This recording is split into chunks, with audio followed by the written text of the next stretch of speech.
If you thought the Cowichan Nation claiming traditional territory on prime Richmond real estate was bad, just wait till you see what Western Quebec is now going through, as it just got a First Nation-sized plot twist. I warned you that Richmond, BC was just the beginning, and that there was nothing stopping other Indigenous tribes from claiming private lands all across the country. Well, folks, that is exactly what's now happening. So first of all, Richmond homeowners are hard-working families who have poured their blood, sweat, and life savings into their land. And they are under direct attack. The government is just sitting on their hands, watching your titles get shredded. This all started with the Cowichan Nation claiming traditional territory on prime Richmond real estate. The court ruled that their Aboriginal title coexists with your fee simple ownership. Coexists? How do two exclusive owners share the same land? The answer is they don't. Mayor Malcolm Brody called it a complete and utter shock. He said it jeopardizes private fee simple rights all across BC. Hundreds of people packed a public hearing at the Sheridan Airport Hotel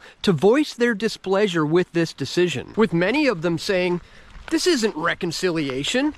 It's theft." Well, now for other homeowners all across the nation, their worst fears are coming to fruition, because Quebec's First Nations have just slapped a massive Aboriginal title claim on huge chunks of Western Quebec. We're talking Gatineau Park, islands in the Ottawa River, prime wildlife reserves, the Baskatong reservoir, and lands that all fall right smack in the middle of Gatineau City. First Nation files Aboriginal title claim to lands in Western Quebec. An Algonquin First Nation has filed a title claim in Quebec Superior Court over large swaths of territory across the west of the province, and is also seeking $5 billion from governments and crown corporations. That's public land. Your parks, your hydroelectric dams, your forests. They are now saying, this is ours. And on top of that, they want $5 billion in damages from the federal government. Why? Because according to Chief Jean-Guy Whiteduck, billions of dollars have been taken out of our lands with limited return.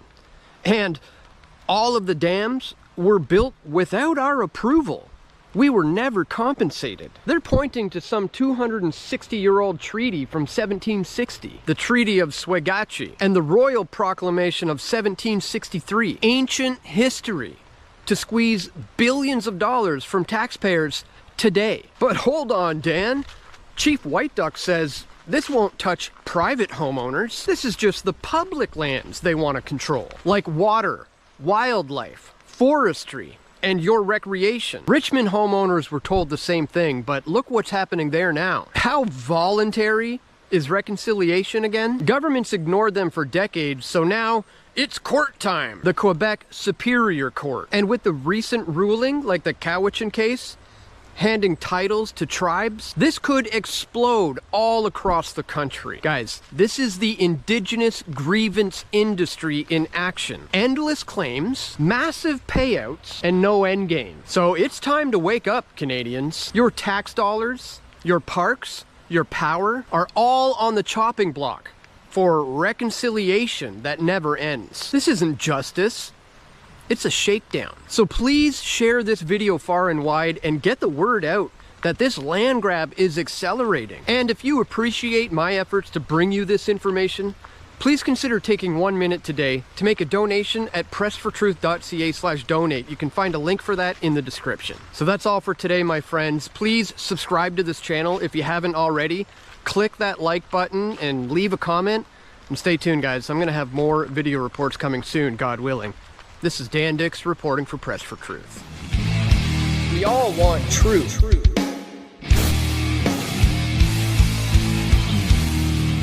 The truth will set you free.